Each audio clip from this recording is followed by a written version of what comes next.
Magandang umaga po sa inyong lahat. Ako nga pala si Noeline P. Vertical, nakatira sa Gamong Tago, Surigao del Sur. Ito nga pala ang aking dokumentaryo. At ngayon, kasama ko si Mrs. Angeline, nakatira sa Gamong Tago, Surigao del Sur. May ilan lang sana akong katanungan tungkol sa inyong barangay. Paano nagsimula ang inyong barangay? Nagsimula ang aming barangay sa bisa ng Executive Order number 3 series of 1917 na pinalabas ni Gobernador General Francis Berton Harrison. Kailan nagsimula ang inyong barangay?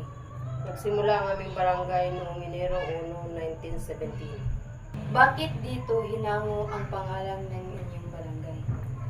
Sa base sa mga kwento-kwentuhan ng maraming tao, mayroon isang matanda na may dalang kamuting kahoy at nakasalubong niya ang isang Amerikano o dayuhan. At tinanong siya kung ano ang pangalan ng lugar na ito. Hindi naintindihan ng matanda ang tanong kaya tinakalan niya kung ano ang dinadala niya at sagot niya ay gamot. Paano ito nagbago sa paglipas ng mga tao? Nagbago ito sa paglipas ng mga taon dahil kung dati maliit lang ito na barangay, ngayon malaki na. Ano ang nagdulot ng mga pagbabago ito? Dahil marami ng malalaking tindahan at may mga negosyo na ang karamihan dito. Ano ang ginagawa ng mga tao para sa ikabubuhay? Pagtatanim ng palay, yung iba, pangingisda at karamihan nagdinegosyo na. Ilarawan ang lugar kung saan ka lumaki. Ano ang itsura ito? Simple lang, maraming dumadaan na iba't ibang sasakyan dahil napalagitnaan ito ng kalsada at nasa tabing ilog ito. Maraming salamat po, Mrs. Rosaot, sa pagbigay niyo ng panahon.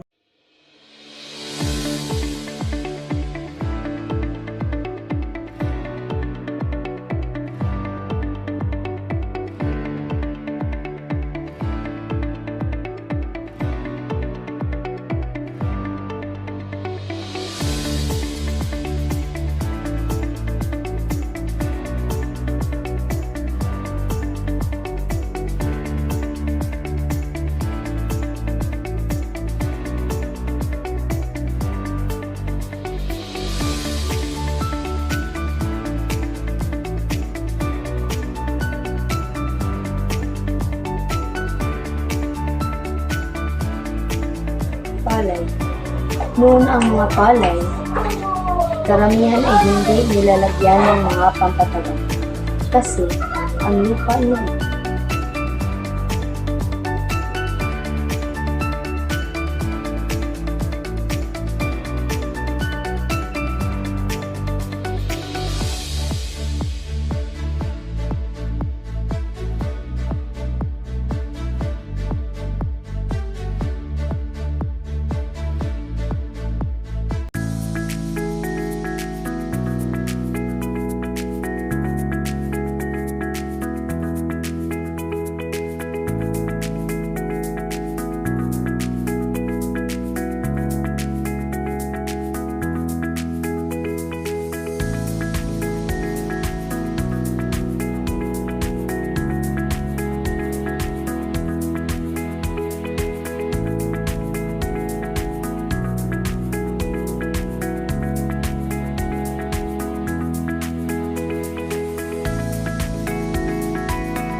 Kalsada.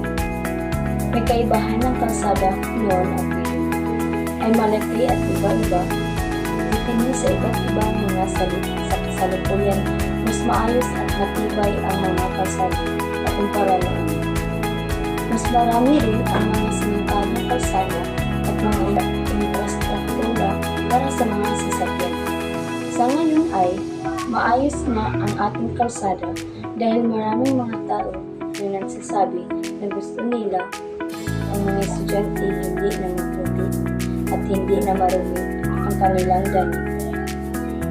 Sa basura naman noon at ngayon ay maraming basura na nagkalat at hindi malinis kaya madaling pasukin ng baha ng mga kabahay-bahayan at sa ngayon naman ay malinis na, hindi na tulad ng dati na kahit saan maraming mga basura ang ating nakikita. Hindi na naging mabaho ang ito dahil sa pagtulong-tulungan natin kaya malinis na ang basura ngayon at nagpahayag na sila ng paglagay ng karatula upang doon magtapon ng mga basura. At ngayon ay ipapakilala ko ay si Cyrus T. Baratero na nakatira sa Gamot, Tagus, Ricardes. Unang tanong, paano nagsimula ang inyong barangay? Nagsimula ang aming barangay sa bisa ng Executive Order Number 3, Series of 1917 na ipinalabas ni Governor General Francis Burton Harrison. Pangalawa, kailan nagsimula ang inyong barangay? Nagsimula ang aming barangay noong Enero 1, 1917. Pangatlo, bakit dito hinango ang pangalan ng inyong barangay? So, base sa mga kwento-kwento, merong isang matanda na may dalang kamuting kahoy and nakasulubong siya ng isang Amerikano, isang dayuhan at tinanong siya, what's the name of this place? Ay hindi naintindihan ng matanda ang tanong, kaya inakala niya, tinatanong siya kung anong dala-dala niya and he said, ang sagot niya ay gamot or root. So that became the name of our barangay, Gamot. Pang-apat, paano ito nagbago sa paglipas ng mga taon? Sa paglipas ng mga taon, unti-unting umunlad ang aming barangay mula sa pagiging isang simpleng pamayanan patungo sa isang mas organisado at mas maunlad na komunidad. Pang-lima, ano ang nagdulot ng mga pagbabagong ito? Maraming mga pagbabago na naganap sa pamamagitan ng mga modernong teknolohiya, edukasyon, proyekto, at ang pagkikipag-isa ng mga mamamayan sa mga programa ng gobyerno. Pang-anim, ano ang ginagawa ng mga tao para sa ikabubuhay? Noon, ang pangunahing ikinabubuhay ng mga tao ay pagsasaka at pangingisda. Ngunit ngayon, meron ng iba't ibang propesyon, iba't ibang larangan na kung saan nag-e-excel ang mga tagagamot. Pang-pito, ilarawan ang lugar kung saan ka lumaki. Ano ang hitsura nito? Ang larawang kinalakihan ko ay isang simpleng pamamayanan, maraming puno, maraming halaman, at malapit sa ilog. Kaya ito ay isang progresibong lugar kung saan patuloy ang pag-unlad ng komunidad.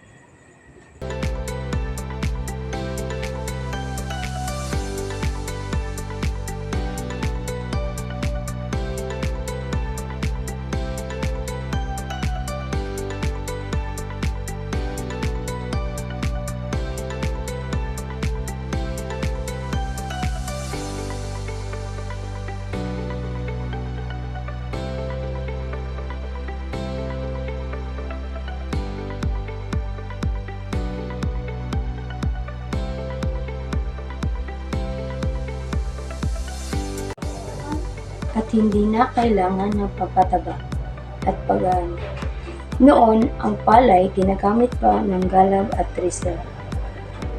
Samantala ngayon, ay marami na ang nilalagay para tumaba ang mga palay at mga inispray na pampatay sa mga insekto.